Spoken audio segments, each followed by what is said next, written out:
Welcome, my name is Mike Smith. I'm here with Andre Velez, who is the owner and founder of Pig Latin and Cocina Concepts. We're going to talk about his experience with starting a business and how social media has affected his business and where he's possibly going to go in the future. So thank you, sir, for meeting with me. Thank you for having me. All right, so we'll get right on into it. It's a little noisy here, but we'll do the best we can. So let's talk about your background. Can you tell me about how you got into the food industry? So I, in the Latin community, there's always, everything revolves around food. You're having a birthday party, you're having somebody's baptism, you're having whatever, and there's just always, party and food. And growing up in Jersey, my family around, first generation immigrants, we would always have parties for, New Year's Eve, whatever, going on to like 5 in the morning. And the thing that I remembered the most always was all of the food that was always there, and all of the food that everybody brought. And, at home, my mom was the only person who would cook, and my dad had no idea how to cook. And one day my mom got hit by a car, and she couldn't cook for like 5 months from recovery, but she was also recovering from a surgery when she did get hit by the car. And so it was like half a year or about a year of no food. And no food, but just, trying to figure out what we're going to do to eat, And so my dad would try to make some stuff. He would fail miserably at it. I was like 10 or 11, something like that. So I would try some things out. And I was like, oh, this is pretty cool. My brothers would try some recipes that they would see online. Family would drop food off. Friends would drop food off. But at the end of the day, I kind of saw how important it was to be able to have that skill set. And at the same time, to be able to provide that for the people that are around you and who you love. And so, I kind of just continued to think on that as I was entering more of my adulthood in high school, and afterwards. And I was like, man, for one thing, people are always going to want to eat, and they always need to eat. And so if I can provide a service for them, I should be employed, for life, right? And so when I was in high school, like senior year, a recruiter called me up or whatever, and I was like, do you have cooking programs? And they were like, yeah, we definitely do. And I was like, can I go to culinary programs, like not just like Army Chow, And they're like, yeah, absolutely, there's culinary programs in the military, you can go to school, we can pay for your school, all that. And I was like, well, sure, sign me up. And so I joined the military as a cook. I did that for 6 years, and then when I got out, I went to culinary school. When I was in, I did a lot of cooking. I went to Cook of the Year board, for Fort Carson. Came in like second place 2 times. I got sent to DC for it and all that, and kind of really cultivated the culinary culture, I guess you can say. And when I got out, I went to culinary school, graduated from that, and started working downtown as my first cooking job. And one of my friends was like, "Hey man, you should try out for this TV show. It's called The Great Food Truck Race, and they're casting right now." And I was like, "Yeah, I would, sure, why not, right?" And they're like, "Yeah, if you win, you win the food truck." And I was like, all right, cool. And so I decided to try out. I went through the whole casting process, 3 video interviews, submitted a video, phone, paper, wherever, all that. It was about a month-long process. And they're like, well, you're in the final stage of casting. If we call you next week, you're on the show. And I was like, all right, cool. They didn't call next week, so I had the entire business plan basically set up already, menu, items, offerings, idea for the truck, all that stuff. And so I ran with it. I took a loan out, and I went to New Mexico and I bought a food truck that was in Clovis, New Mexico, and brought it back, got it, hooked up for what I thought I needed, and started selling food on a whim. That was it. Did you, by chance, what year was this? This is 2012. Yeah, 2012. I got out of the Army in 2011. Okay. Yeah. Did you do anything social media wise? How did you advertise or let people know you're here? Originally, yeah. So once I got the food truck up, this was during the early stages of, I'd say that compared to now, it was like the adolescence of Facebook, where Facebook still didn't have like paid ads or anything like that, or it didn't have any of that like pay to play kind of idea behind it. And so any post that I would post, all of my friends or my followers would see it, right? And so I ran with that and Twitter. Twitter was doing pretty well at that time, and I was able to generate lots of traffic at first. I was like, hey, new food truck in town, where should I go? And some people would see it and they'd be like, hey man, come to my job or come here, whatever. And I kept on, communicating with people that would engage with me.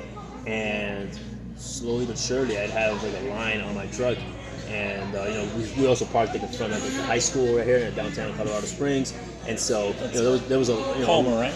Yeah, right in front of Palmer. Yeah. And people would see us. It was a really busy intersection, and so it kind of created its own organic traction. But at the same time, like I had to engage, because at the same time I would see like new trucks that were opening around the same time, and they wouldn't engage at all. They wouldn't.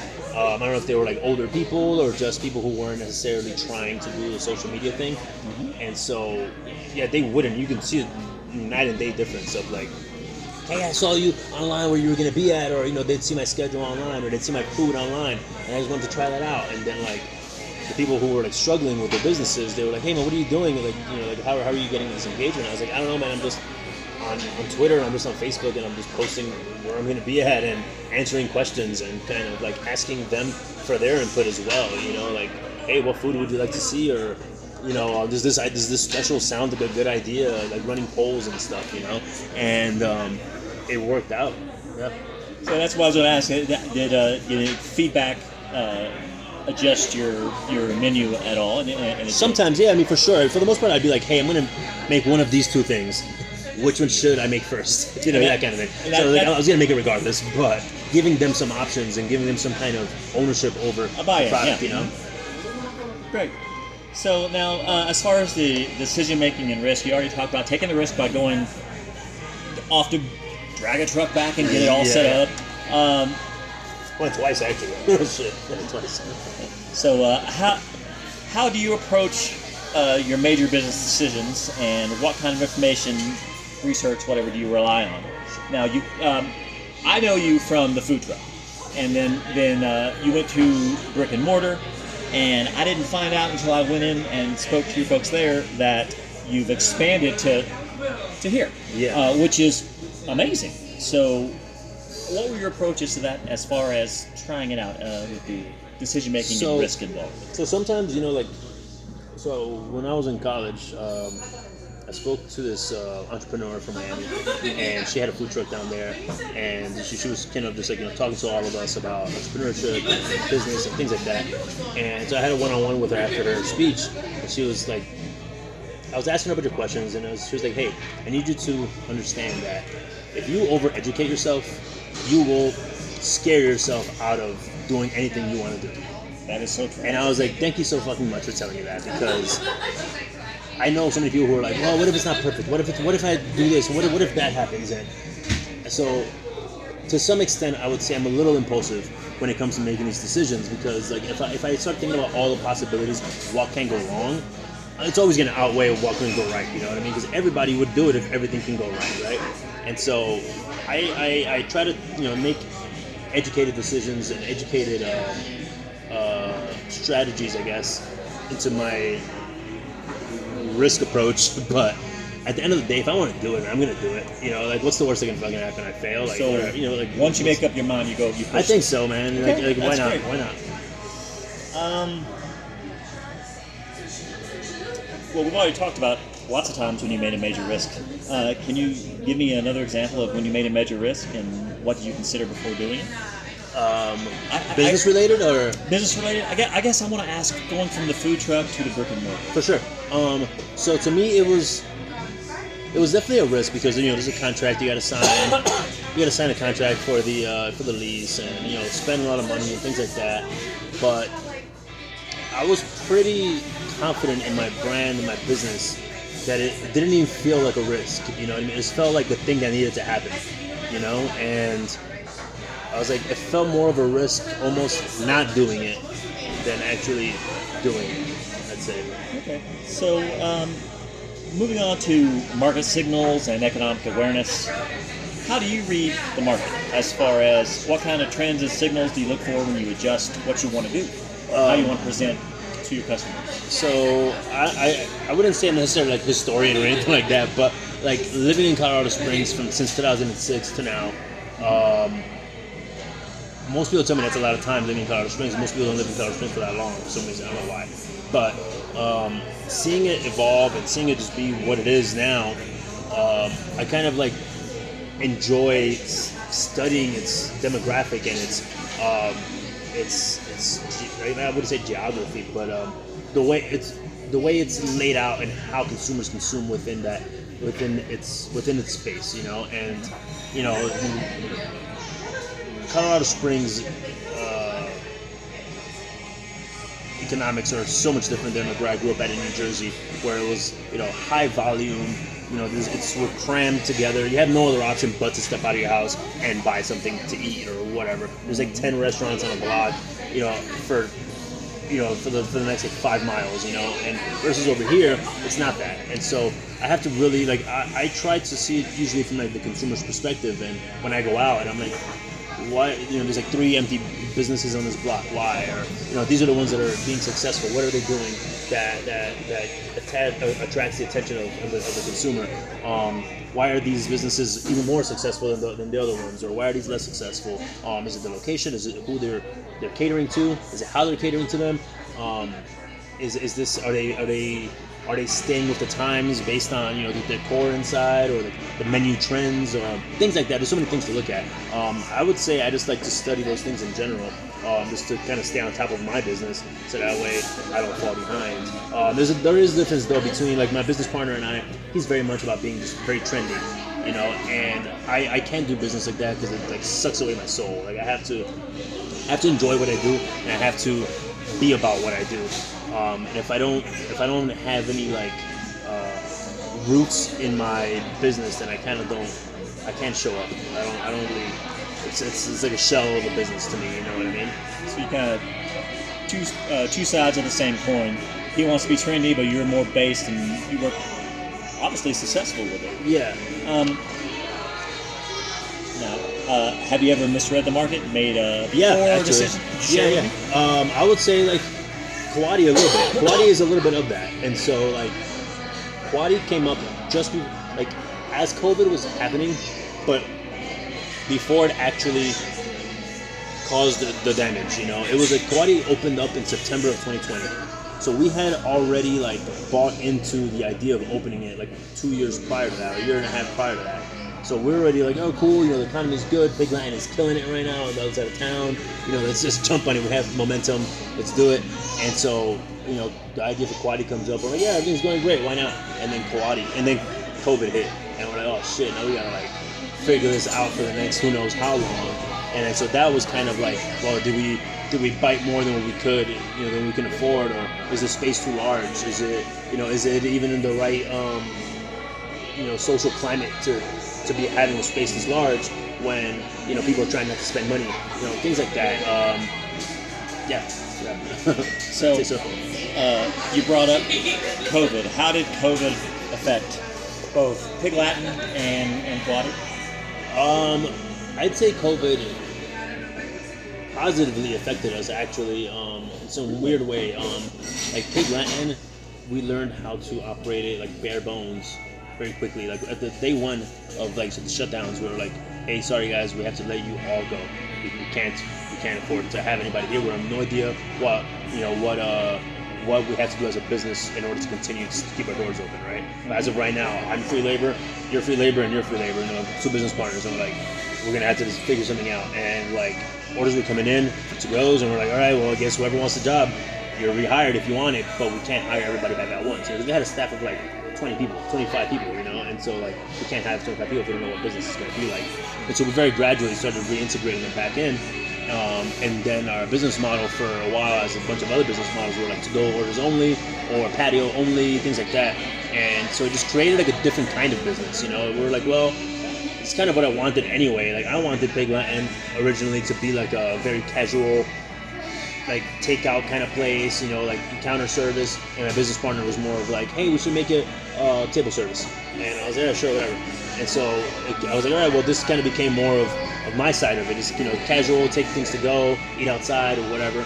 And that thrived very well because, you know, we had less staff on the team, so less, you know, hourly wages, and then it created more of like a party almost, which is what I wanted with Pig Latin to begin with. And more, we would say, is more of like a food truck feel. Yeah, it was like definitely. Just you were in a building. Yeah, okay. We had, you know, the patio was insane because at that time the liquor laws were they were like, take to-go liquor, you can sell bottles of margaritas. And so people would literally buy the bottle of margarita inside, go into the patio, and just drink it on the patio. And then the whole parking lot was full of people just drinking on almost like tailgating. And I was like, this is fun, this is great. And people would just buy bottles to their house. That's awesome. Yeah, it was great. It was a good time. Kauai, on the other hand, though, such a large space, with no patio, that was kind of a different shift. We had to have a lot of it was like businesses buying lunches for their employees and businesses buying lunches for other service workers, and it was a lot of, I forgot, it was something like that. It was just a lot of people buying bulk orders of 50 for lunch, and we're like, all right, cool. We'd have them set up, and then somebody would come and pick them up. But our strategy had to completely pivot to that style of dining. It was kind of like caterings daily, almost. So with both Pig Latin and Quality, how did you reach your customers? Social media? Social media, of course. Yeah, absolutely. Yeah, social media. Yeah, 100% social media. Yeah. Okay. So and that worked out very, very well for you. So now, let's talk about Quality. What does it stand for? Quality. Quality is actually an animal from Central and South America. It's like a little raccoon. But so my business partner created this. It's about going against the grain, causing disturbance, because those little coatis are actually supposed to be just like little raccoons. They're literally South American raccoons. And so they go in the trash and they just mess shit up, and they cause problems always. And that's kind of what Aaron's idea for Quality was, to kind of create some disturbance downtown and kind of go against the grain of what everyone else was doing. Okay. So you went from the food truck to the brick and mortar to here, and here. For those that don't know, it's a meeting place. There's multiple businesses in here. Yeah. And you are responsible for the restaurants. How many restaurants are here? There's 4. 4 restaurants, and everybody's interacting with each other, and it's great. There's all types of food available here. And again, I'm going to ask about the social media side of the house for that. Do you have social media for the whole area, or does the individual places have their own also, a combination? Both, yeah. Each individual pod has its own social media page. The entire space Quality has its own social media platform as well. Okay. So it's a combination of both. Quality will mainly post about its events that it's having, any special drinks that they're offering, some of the food that goes in there. They'll showcase a little bit, some of it, just brunch or whatever, things like that. Or we're having food specials for a particular event, for Cinco de Mayo or something like that. But the food pods themselves talk very specifically about if they have any a new menu coming out or things like that. So now we're going to switch over to the cultural and political influences. So how do the cultural values or community expectations influence the way you run your business? I say that I try to be, like I was telling you earlier, I try to be as true to myself as possible when I'm running when I'm creating a business or when I'm thinking of one. And I'd say that we hear it probably, I'd say almost weekly at Pig Latin specifically, about how customers will complain about either the music being too loud or that it's not censored, or that's usually the 2 things. It's too loud or it's not censored. And I was like, okay, I appreciate your input, but you don't go to McDonald's and say that their music isn't fun or that they're not playing rap music. Why are you not playing rap music? I want to listen to rap music. Where I grew up at in Jersey, that's what created Pig Latin. The entire ecosystem where I grew up at, that's what created Pig Latin. And so that's why Pig Latin exists. And so you can't have one without the other, And so when they're like, hey, the music's has profanity, and I was like, that's how the artist intended it to be. That's how this is what this place is supposed to be. You don't go to Chili's and ask for some salsa to play on, some reggaeton on, whatever, right? You get what you get at this location. And so with that being said, that's the cultural part for me. I'm going to be as true to myself as possible and put it into my business. You don't have to like it, you know what I mean? That's why we have options, right? That's why we have different businesses around. Well, I did notice when I stopped in last week that you now, and even on your website, you have parental advisory. Yeah, exactly. And I was like, what was that all about? And I sat down and I heard the music and I was like, me personally, didn't really offend me. I don't care. But I was like, okay, I see where they're coming from. Yeah, because we'll get bad reviews about it for sure. And I was like, I understand that, but like, it's just music. It's just music. It's all it is. We're not here to tell you to speak a certain way. We're not telling you to dress a certain way, live a certain way. It's just the music that. Just behave yourself. Just what it is, you know. And I just want to say offhand, the piggy quesadilla was amazing. Glad you got it. Oh my god, so much food. I had 2 meals out of it. So now, a little bit politics. I'm not a politician. Sure. Okay, so have political changes or government policies impacted your business? Yeah, it happens often. I'd say it happens often. Whether like let's say minimum wage laws change, or like scheduling laws change, or what else has been a big one? Obviously, like tariffs, COVID, COVID, things like that. Like during COVID, like price of chicken wings, was like. It went up like 200%. And so we used to pay $70 for a case of wings, or $60 for a case of 40 pounds of wings, went up to $210, And we're like, oh wow, I can't sell this to the customers, I have to pivot. I have to either start using chicken thighs, chopping them up, serving that as a chicken wing, and obviously alter the menu. Yeah, and alter the menu, or else the customers aren't going to pay for it. And I'm going to sink, and I don't want to sell you like a $4 chicken wing. Sure. And so that definitely affects it. Like I said before, just minimum wage laws, or we have to change the price of our menu. That's what it is. What else? That's kind of it, honestly. Like that I can think of off the top of my head. Yeah, I'd say. Were there any changes, political or government-wise, as far as shifting from the food truck to the brick and mortar, or some surprisingly not so bad? That you weren't. Surprisingly not so much. The biggest one is just like occupancy, obviously, right? You can't overfill space, and a food truck you can have like unlimited seating, I guess you can say. Liquor laws, obviously, you have to apply for a liquor license, and that's not very difficult. Everything else is the same. You still have to wash your hands. You still have to post signs up. You still have to, maintain a clean work environment. Have food licenses, city inspection. Kind of the same thing, honestly. It was surprisingly not too bad.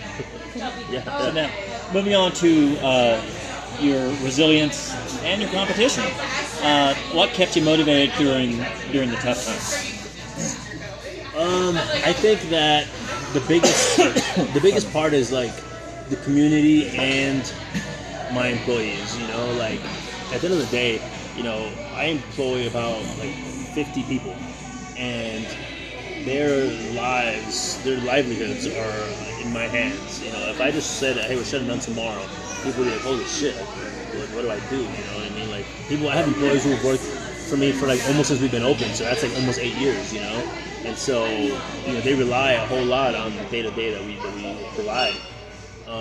So that's like one of the main factors, I'd say. Also, like I said, like the guests. There's guests like you said. You went to the food truck and you went to the restaurant a few days ago. That's like 8 years of no, I've been in the restaurant more than. No, for sure, but yeah. that span. That's there's 8 years of that, and so I have customers who like had their first date at my food truck, and then they got married, and they literally got married at Pig Latin. Like they got married at Pig Latin. They had one of my servers be the witness. And I was like, that's fucking awesome, man. So, like, being part of the community and affecting it that way is kind of, I'd say, definitely what keeps me fighting. Obviously, I was thinking about it on my drive here. I was like, this is like my baby, kind of. I don't have any children myself, but, like, I've fostered this thing and created it myself. And, like, if somebody's like, hey, like, on the flip side of that, if somebody's like, hey, like, somebody at my job doesn't like me or doesn't like how I do my job, I was like, yeah, that kind of sucks, but it's a job. It's just a job. It's like, now if somebody writes in the paper how much they hate my business, it hits a little deeper. You know what I mean? And so it's personal. Like, yeah, now it's like almost personal, right? And so it's that part of it. It's really been the last like decade of my life. For the next question, it's 2 parts, and I think you've answered the second part very well. How do you approach competition within your industry, and what do you believe sets you apart? I kind of, at least I haven't experienced it, but I'd say that there's not, I don't mean in an arrogant or cocky way, I like to see it as like there's not competition, because the more you work with the people around you, the more you create for the community. Right. And so, like, unless you're making exactly the same food that I'm making, which you're not, because, you know, I try to be original and like, make my own recipes and my own ideas for my menu and all that. Like, unless you're doing that, I don't care. You're gonna open up another spot right next to mine. Now people are gonna be like, "Hey, have you been to that corner where all these restaurants are?" Like, yeah, of course, go there. You know what I mean? But like, I don't think I've ever been like, "Yeah, those guys are copying our stuff." You know what I mean? Like, nobody's copying anybody's things. If you are, it shows itself pretty blatantly. You know. What was the second half of this question?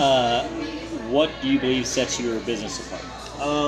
Again, I guess like I said, I'm truthful to my brand. Like, you know, I have to believe in it, and it has to come organically to me. And so, you know, I try not to use like formulas for naming my business or formulas for what makes this 100% successful always, because then that kind of takes away the whole grassroots aspect of it and the whole original aspect of it. Now it becomes cookie cutter, right? And so, I'd say just trying to be true to myself, projecting down to my brand. Well, and as far as for Pig Latin, I can definitely tell that you and your staff enjoy working there. I walked in, very polite. Hey, how's it going? Hey, love, have a seat, whatever. The lady that served me never stopped moving. Never stopped talking to customers. There were customers that came in that knew each other for a long time. Yeah. Like almost like cheers. Yeah. So for sure. I've said that before too. That is beautiful, and I'm very much a people watcher. I just sit down and I just watch. It was great. Cool. So as far as your business values and identity, to what extent are your personal values, faith, family, community, play in your business, in your entrepreneurial success? I'd say it plays 100%. I mean, like I said before, like I have to believe in it. If not, I have no reason to do it. You know, I want to provide like for the community.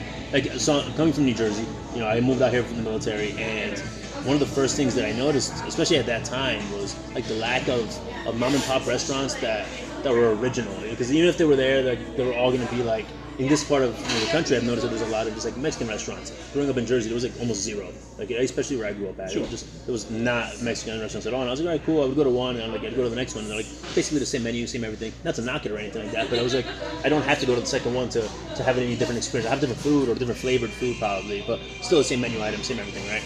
And so I was like, man, I need something for me, like something that like really hits me, you know, like hits my soul. And so when I do businesses, I'm kind of trying to like still plant a little bit of that, you know, and it's been really interesting to hear from when guests come by and they know that I'm there or whatever, or somebody be like, hey, that's the owner right there, and they'll come over and they'll be like, hey man, just so you know, that this really makes me feel at home.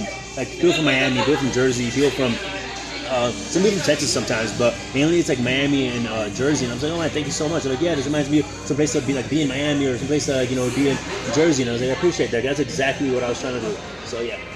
It has a very, I don't want to say homey feel, but a very comfortable feel when they walk in. Because the cookie cutter places, wait to be seated, sit down, eat your food, get out. Yeah. Your staff could have cared less if I spent a half the day there. Yeah. And that means a lot. That shows you care, and you, I guess, influence your employees the same way. How has your background, your education, your upbringing, previous experiences shaped how you approach your business? I'd say like being like the kids of immigrants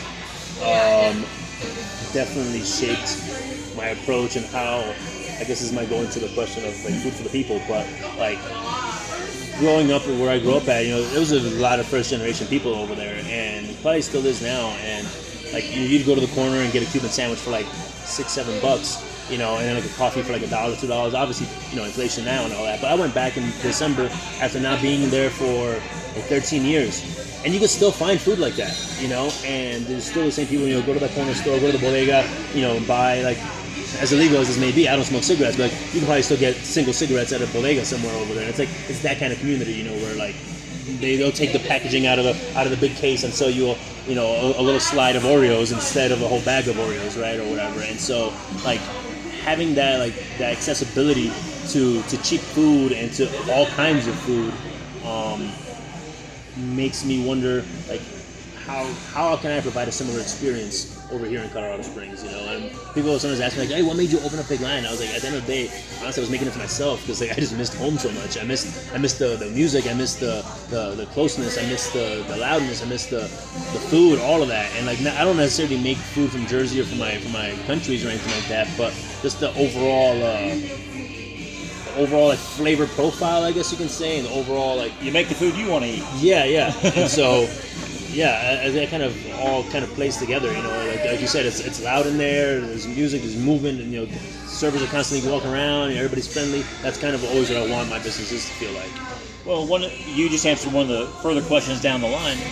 In Pig Latin on the wall is spray painted food for the people. Yeah. And you just described what that meant, because I as history guy, I looked at that and I'm like, there's a story there, and you just gave it. So that's wonderful. Let's move on into innovation and adaptability.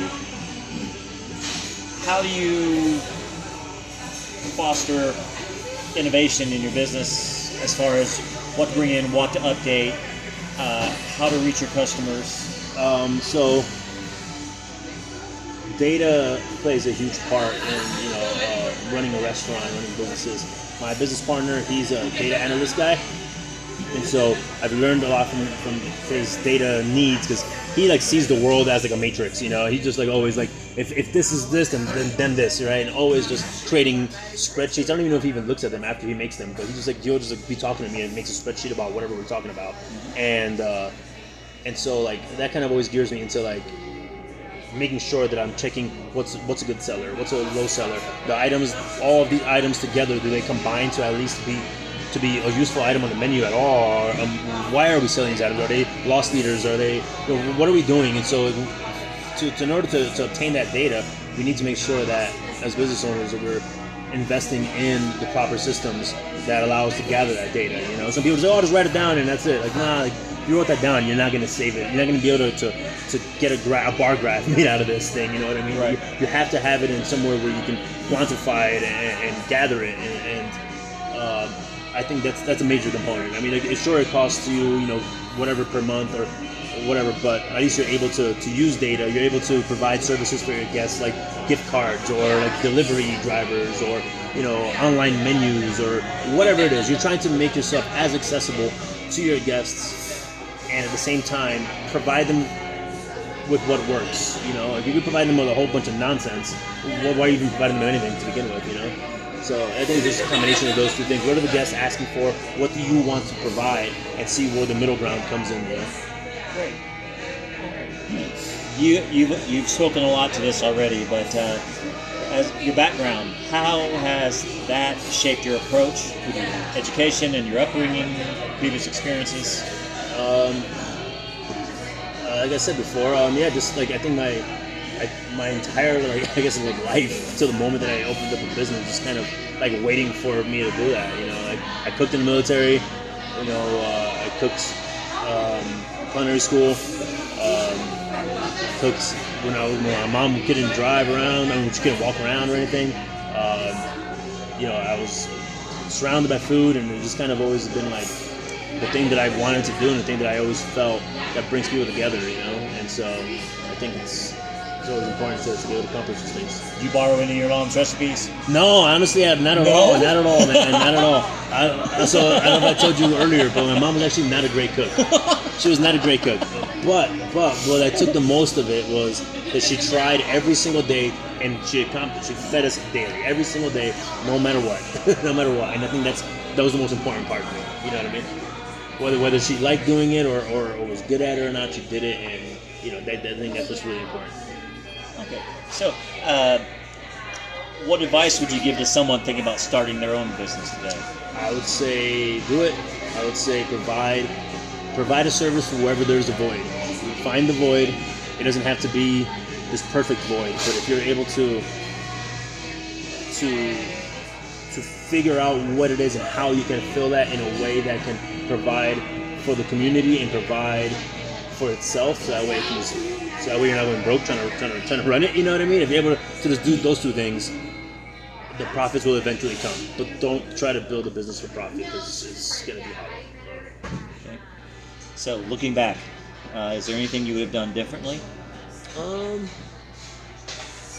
don't know. I don't think so, honestly, man. I like even though with its ups and downs and everything, I think it's all part of the ride, and I don't think I would have done it anyway differently, not at all. It's all been pretty fucking cool to go through, for sure. Well, I know that people have asked before if you could go in the past and tell yourself something about the future, what would you tell them? Okay. And me personally, no, let it happen. Yeah. I'm here because I'm me. What would you? I would probably be like, get a bigger place. You know what I mean? That's about it, man. Fair enough. I don't know. That's the only thing I would probably think of. Probably, that's it. I don't know. Okay.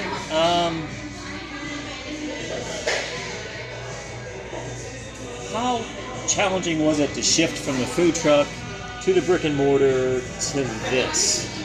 The food truck to brick and mortar, I'd say, was the hardest part, because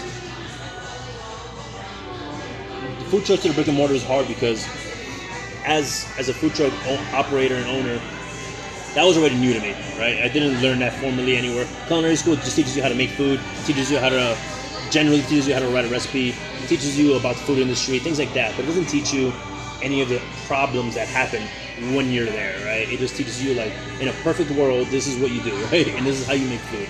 But it doesn't teach you, like, hey, how do you handle a pissed off customer, or how do you handle when your water stops working, or your grill blows up, or, you know, whatever it is, right? And so, like, now put that and transfer it to a brick and mortar where now you're paying, you know, probably like 5 times as much a month to be there in that location, and now you have a whole, like, front of the house staff that I've never dealt with front of the house at all. You know, I was just kitchen guy, you know, and that was it, you know. And so now I'm like, what do you mean steps of service, and, you know, how to tip pools, and, you know, all that stuff. You know, it was all brand new to me, and so and then, like, standardizing recipes and having a kitchen manager, and, you know, having to handle all these employees and all that, and payroll, and yeah, it was a whole different world. That was a shit show for sure, man. It was rough, but and I continued to learn, man, because, like, at the end of the day, I'm not necessarily the manager type. I'm not a people person. I don't necessarily like to tell people, hey, I need you to do that, or, like, you know, dealing with their scheduling needs, or dealing with that kind of stuff. Like, even I was a sergeant in the Army, and I think that was easier than managing civilians, you know, and, like, that part of it is continues to be the hardest, I'd say. Like, that's why I have 2 managers in Quad, because I can manage 2 people, not 15 people, with all their own little problems. You know what I mean? That's definitely a difficult part. I'm gonna say the young man downstairs, Gabriel's squared away. Knew his stuff. He's new too. He's been there for like 2 weeks. Yeah, he stopped everything once he realized I wanted to talk to the owner. Yeah. And he's like, oh, okay, so there's nothing wrong? I said, no, nothing wrong. I'm just doing this. Okay, well, I'll walk you through. And he walked me through the whole place. Yeah. And great guy. You did good. Good, thank you. Yeah, he's squared away. For our folks wanting to start out on creating a business and anything else, is there any advice you could give them, just as a last shot? I'm gonna pass down what was passed down to me. I would say, don't overeducate yourself. Don't scare yourself from following your goals and dreams. And, like, again, it's like the worst thing that can happen is you fail and you just try again. Like, there's nothing in life that we've done that we've accomplished in the first try. You know what I mean? And so I think it's 100% to do what makes you happy. Yeah, what makes you happy. Well said. Yeah. All right. Thank you, sir. I appreciate it. Thank you.